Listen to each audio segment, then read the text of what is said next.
Sabe o que eu acho? Eu acho que a vida é uma grande teia. Hoje, dos altos dos meus 50 anos, eu acredito que a vida é uma grande colcha de retalhos. E Deus é a perfeição. Chame de Deus, natureza, cosmos, qualquer coisa. Mas é melhor se chamar Deus, é mais curtinho, mais fácil, mais prático, né? Mais rápido. É a perfeição. Por quê? Porque ele nos modela de tal forma que você coloca como se fosse um quebra-cabeça. E aquela colcha vai se formando, todos os retalhos se ajuntando e formando aquela bela colcha de retalhos. Acho que a natureza ela é muito completa, não é? Ela é complexa e completa. E tudo é perfeito. Tudo é perfeito. Eu não sei o que está acontecendo com a sua vida agora. A única coisa que eu sei é que você está sendo talhado, moldado. Para quê? Para uma bela colcha de retalhos, para uma bela obra acabada. A vida é uma obra inacabada. E as pessoas me conheceram, não é? Ou começaram, algumas pessoas, em 2008, viu eu como vencedor do aprendiz. Numa postura simples, numa postura ali até um tanto quanto jacu, né? Jeitão meu, como que uma pessoa normal, né? Simples, normal, e que tem uma grande vontade de vencer. Então, ali realmente foi um marco na minha vida. Eu tinha feito grandes feitos, que na cidade de Limeira eu lancei um condomínio em 2002, 2003, não é? Então, na cidade de Limeira houve um grande barulho, né, vamos dizer assim, uma mídia em relação a esse condomínio, que foi o primeiro na cidade de Limeira. Um condomínio industrial, um condomínio empresarial, um arranjo produtivo local, um cluster, chame como quiser, né? Então eu na cidade eu fiquei conhecido por isso. Por quê? Como? Antes, em 97, eu me mudei para os Estados Unidos. Olha que interessante. Então eu mudei para lá para fazer MBA na Universidade da Califórnia, com ênfase em empreendedorismo. Cheguei ao Brasil com essa ideia de cluster, essa coisa toda, fundei esse condomínio e aí sim, na cidade de Limeira, ganhei uma certa notoriedade. E em 2007, aí foi para o aprendiz. Só que entre tudo isso, muita história, muita coisa aconteceu. Por quê? Porque eu nasci na cidade de Campestre, mineiro, né? Apenas de RG, porque na verdade eu vim para cá, eu tinha 2 anos de idade, para cá em Limeira, 2 anos de idade, e a vida foi muito difícil por aqui. A minha mãe foi cortar cana, meu pai foi trabalhar no papelão Limeira como peão, né, vulgo peão. Chegamos em Limeira, minha mãe, meu pai, essa vontade enorme de vencer na vida. E isso vem dos pais, né? Eu não sei se algum pai tiver a oportunidade de estar ouvindo isso, por favor, eduquem seus filhos de uma forma a sempre dizerem a eles onde é que eles podem chegar. Não importa onde eles estão, não importa como eles estão, o importante é dizer, filho, vai, prossiga, você vai conseguir, filho, você é muito bom, filho, você... E assim as coisas se deram. Minha mãe sempre dizendo isso para mim, né? Me programando, hoje eu entendo que isso é um pouco de programação neurolinguística. E ela dizendo, ao dizer tudo isso daí, foi colocando na minha cabeça, eu quero ser vencedor, eu vou ser vencedor, um dia eu vou ser vencedor, eu vou... E aquela coisa foi, o tempo todo foi andando. E o que é mais legal, o que é mais importante, eu tinha muita vontade de comer um pão doce. Pãozinho, carrocinha, passava na rua, subia uma carrocinha, abria um cheiro delicioso e aí aquele pãozinho doce que eu não podia comer. Então o que é interessante, o que é importante, algo, o que é que te motiva? O que é que te motiva, você que está nos assistindo? O que é que faz com que você comece a acordar um pouquinho mais cedo ou faz com que você realmente olha para si e fala, eu vou conseguir. E eu queria comer um pão doce, um pedacinho, um pãozinho doce. Não tinha esse pão lá. Na época não tinha dinheiro, né? E aí sim, perguntei para a mulher que morava do lado, o que eu posso fazer para poder comer um pão doce? A importância de se ter um mentor. Ela olhou para mim e disse, muito sabiamente, você precisa comprar e vender alguma coisa. Esse é o segredo. Comércio. Comercialize algo, venda algo. Satisfaça, ela não falou com essas palavras, a necessidade, a dor de algumas pessoas com alguns produtos, sejam eles inovadores, sejam eles diferentes, sejam eles posicionados de forma estratégica a conseguir suprir aquela necessidade. Obviamente ela não falou isso.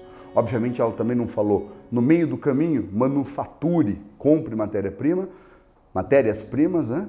Manufature, crie, elabore um produto, desenvolva um marketing, seja ele digital, faça um branding. Ela não falou isso. O que ela disse para mim? Compre algo, comercialize. E tudo isso, entre comprar e comercializar, eu tenho um sistema de manufatura, de gestão, onde eu tenho que aprender processos, lideranças, RH e uma série de outras coisas, uma série de outras ferramentas. Então isso foi incutido na minha vida desde os 8 anos de idade. E aí começamos a comprar. Compramos saquinho de... Eu lembro a primeira coisa que eu vendi, na verdade, não foi geladinho, chup-chup, din-din, cada lugar tem um nome. Sacolé, andei por esse Brasil afora, cada lugar é um nome. Eu comprei doce de banana, uns docinhos de banana, comprei e saía vendendo. Quer comprar um docinho? Quer comprar um docinho? Quer comprar um docinho? A primeira coisa que eu vendi na minha vida. E olha que curiosidade que daqui a pouco eu vou linkar essa nossa coxa de retalhos. Bom, nesse momento eu pude perceber que ouvir o cliente, ouvir a pessoa, ouvir o teu entorno faz muito sentido. Por quê? Porque eu ia vender docinho pro pedreiro. O pedreiro falava, que calor danado, você não tem um sorvetinho? Uau! Comprar e vender, atender a necessidade do cliente, quero sorvete, vou vender geladinho. Fui no mercado municipal, compramos 100 saquinhos, 1 quilo de suco e 1 quilo de açúcar. Fez um negocinho, geladeira da minha mãe e na outra semana, não era bem no outro dia, na outra semana estava vendendo geladinho. E aí sim, comecei a vender de manhã, você não tem uma coxinha, um pãozinho, um sanduíche, e aí você vai atendendo. Isso eu fui aprendendo ao longo da minha vida. Cortando isso daí, né? Que eu estou fazendo umas análises do mundo meio prático, cortando um pouco isso daí. Nesse momento, obviamente, de estar vendendo, comprando e tal, eu já conseguia comprar o pãozinho, comprava caçulinha, comprava Mentex, comprava uma série de coisas que eu conseguia, mas minha preocupação era como multiplicar o dinheiro. E eu comecei a segurar um pouco. Opa, deixa eu reservar um pouco de dinheiro. Eu era meio mãozinha fechada, eu empregava bem o meu dinheiro, né? Não, na verdade até hoje eu gosto de gastar bem o meu dinheiro, eu não gosto de desperdiçar, não. Eu gosto de pinchinchar ali, vai lá e pergunta, e discute, faz, né? Me dei muito bem na Turquia. A Turquia, eles nem gostam que você compra. No Egito, não gostam que você compre um produto sem pichinchar. Ali eu era o rei aí eu fui adorado ali por conta disso. Mas enfim, eu pensava em multiplicar esse meu dinheiro. E as coisas foram acontecendo, o tempo foi passando e um belo dia minha mãe já era faxineira, trabalhava na casa de vários engenheiros. Ela falou, filho, você vai ser engenheiro. Eu falei, o que eu tenho que fazer? Matricular numa escola? Eu não sei fazer faculdade? Eu só sei que você vai fazer engenharia. Então a minha vocação de engenheiro veio da minha mãe metendo o dedo na minha cara, falando, vai ser engenheiro, moleque. Bom, enfim, minha mãe me matriculou no Senai, né? Matriculou no Senai, fui fazer Senai, fiz colégio técnico, né? Unicamp, Cotil, em Limeira, e fui prestar a faculdade. O que eu acho mais importante é o seguinte,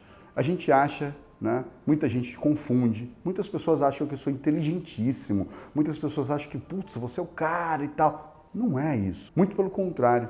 Fui prestar engenharia na Unimep, tomei pau, não passei no vestibular, pra você ter uma ideia. E aí, queria muito fazer uma faculdade, fazer qualquer curso. Cheguei na banca, na secretaria, falei, o que tem sobrando aí, né, de vaga? Tem curso de psicologia, mas não preciso prestar. Não, já prestaram, mas não preencheu. Mas, porra, legal, eu posso entrar? Pode.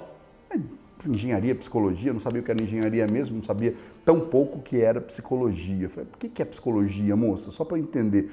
Não sei, é algo que... estuda louco, parece. Isso 30 anos atrás a gente não tinha muita noção do autoconhecimento, essa coisa toda. Fui para psicologia, 3 anos de psicologia e aí sim, nesses 3 anos estudando psicologia, olhei, entendi, vi, estudei para o vestibular da engenharia, né? E fui fazer engenharia. Nesse momento eu queria realmente engenharia, mas os 3 anos de psicologia me trouxe onde eu estou. Essa arte de entender pessoas, a arte de entender comportamentos, isso foi fundamental para mim em todos os elementos da minha vida, em todos os passos da minha vida. Isso foi algo que trouxe muito aprendizado, muita experiência para mim. Fui para a engenharia, Fiz engenharia mecânica, né? Aquela dificuldade tremenda, pedindo carona, tinha um lugar que chamava Cruz do Padre, né, em Limeira. Parava ali, pedia carona, tinha uma lombadinha, o pessoal, enfim, dava carona, ia, voltava. Um belo dia assisti um filme, Uma Linda Mulher, né? Richard Gere, Julia Roberts, e aí ele vendia, comprava e vendia empresas. Eu falei, eu quero comprar e vender empresas. Comprar e vender, esse negócio é bom. Comprar e vender empresas deve ser formidável, maravilhoso, vou fazer isso. E descobri que eu tinha que fazer MBA na Universidade da Califórnia. Foi para lá que eu fui, sem dinheiro, sem inglês, sem condições. Não importa onde você está, o importante é onde você quer chegar. Isso é muito, muito, muito, muito legal. Comprei uma passagem, fui embora. Cheguei lá como uma pessoa que sem saber falar nada, né? Me lembro até hoje a primeira aula de inglês, professora Bárbara dizendo: Today is sunny. Today is sunny. Body parts. This is arm. This is arm. This is hand. E aí começou a minha aula de partes do corpo. E aí eu comecei a aprender inglês. Eu lembro até como se fosse hoje, foi assim que comecei a aprender inglês. E a vida por lá foi complicada, sem dinheiro. Eu tinha um diploma de engenheiro. Então, um engenheiro legal, podia estar aqui no Brasil e aquela coisa toda, mas não, queria perseguir o meu objetivo. E meu objetivo era esse MBA na Universidade da Califórnia. Para isso eu tive que fazer TOEFL, GMAT e outras coisitas mais, né? E comecei lá a universidade. Acontece que meu pai, aqui no Brasil, tinha um amigo e aí eles, numa dessas vindas, me seduziram para abrir um negócio, né? Na verdade, eles queriam comprar, ele era caminhoneiro, falaram, compra ferro, que esse negócio é bom, compra e vende, compra ferro e vende e tal. Enfim, voltei para o Brasil e comecei a comprar e vender ferro, uma espécie de ferro velho, né? E aí sim, nesse tempo todo, aconteceram algumas outras coisas. Comecei a comprar e vender, deu certo? Não, comprei um monte, fiquei ali, tive que persistir, tive que insistir, tive que batalhar. Depois de muita luta, deu certo, vendi esse ferro. Depois desse momento que eu consegui vender, as coisas foram melhorando. Comprava, vendia, até que de repente esse cara, esse meu cliente foi direto e comprou na minha fonte. Aí ferrou tudo. Aí eu não podia mais, não tinha mais jeito de comprar. E tá tudo bem, vamos fazer outra coisa. Desenvolvi um equipamento, né?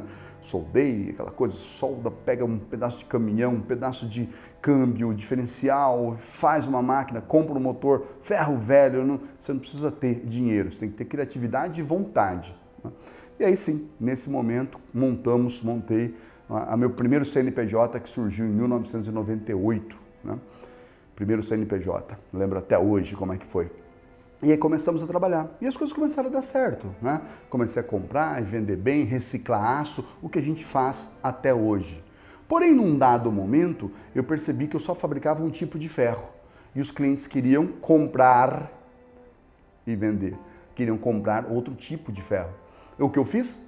Eu não tinha condições de produzir. Eu fui num lugar e comprei um tanto de ferro. Ficou o galpão ficou abarrotado de tanto aço. Puxa vida, e agora? O que eu vou fazer?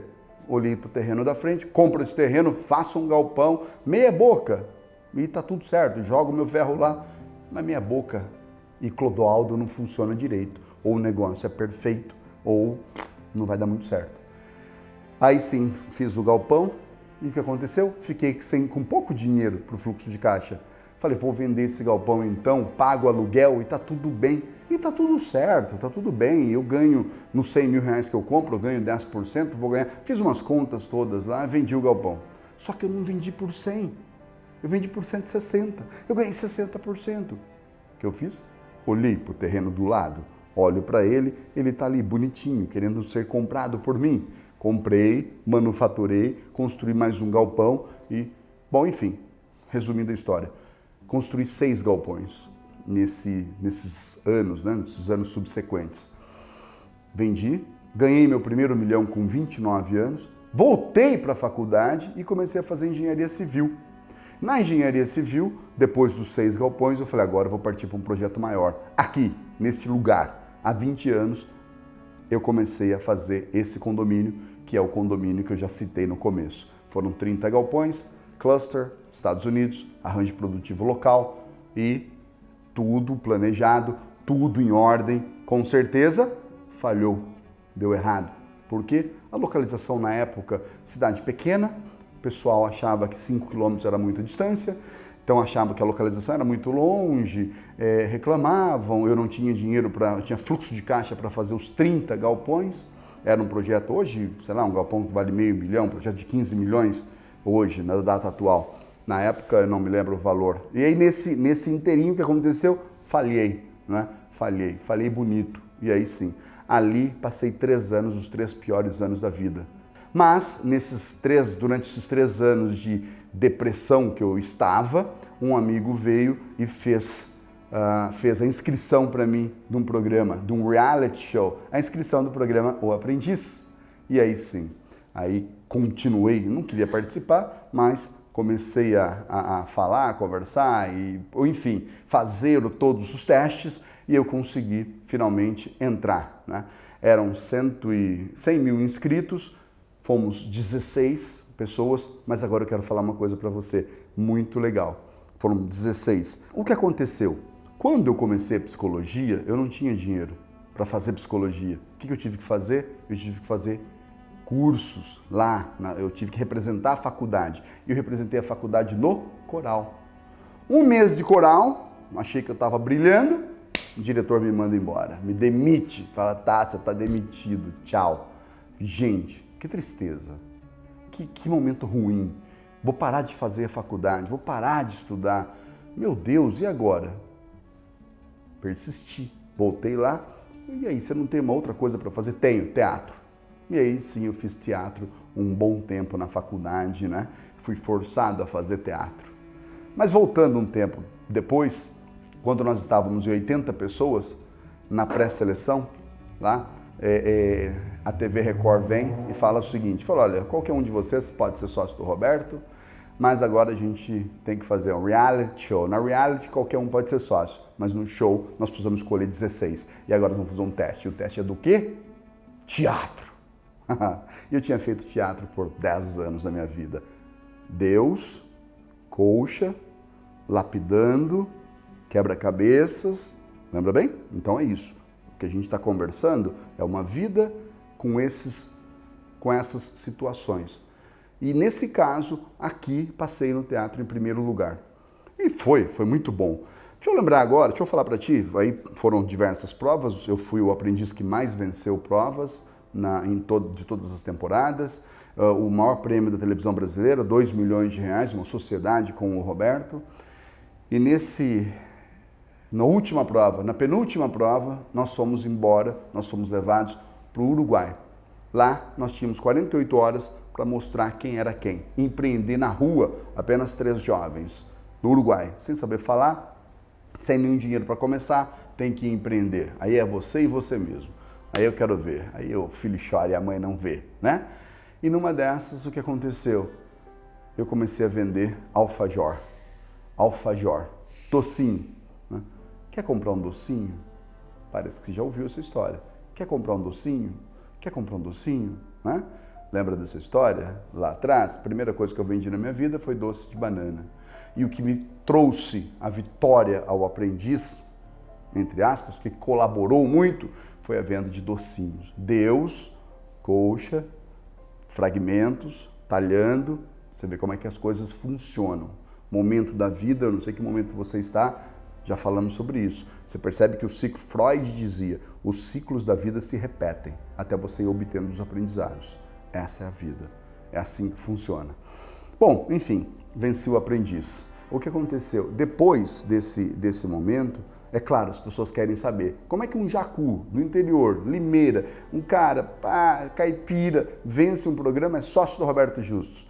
Aí fui contei para o Brasil, foram 150 palestras aproximadamente, né? 150 palestras e, é claro, mais alguns milhões no bolso. Olha como a coisa começa a melhorar, né? 150 palestras contando, falando toda a história, o porquê que eu venci, quais foram os elementos, quais foram os objetivos, o que me trouxe aonde eu estou. E as coisas se deram dessa forma, né? Mas o que foi mais interessante? O Sebrae viu que meu teste era um bom teste como empreendedor e me chamou para ser facilitador. facilitador do programa Empretec. Não é? É um programa onde já treinei aí aproximadamente milhares, aproximadamente 3.000 empresários. Passei 60 horas com diversos empresários do estado de Minas Gerais, ensinando, mostrando o que é um comportamento empreendedor. David McClellan é um psicólogo norte-americano que tabulou comportamentos empreendedores, que na verdade são 10 características do comportamento empreendedor. Então essas 10 características fazem qualquer pessoa transformar-se em um empreendedor. E eu fiquei um perito nisso, né, de tanto dar treinamento através do Sebrae, num treinamento chamado Empretec. Então isso daí me ajudou a sair de um nível e ir para um outro nível na vida, isso me ajudou muito. Meu querido amigo, sócio falecido, saudoso José Amâncio, ele, diretor do Aprendiz, me chamou para gravar o programa chamado Rota da Inovação. No programa Rota da Inovação, eu dou a volta ao mundo, cada episódio é gravado num país do mundo. Eu dou a volta ao mundo gravando as principais inovações do planeta. Então, fui para quase 60 países gravando inovações.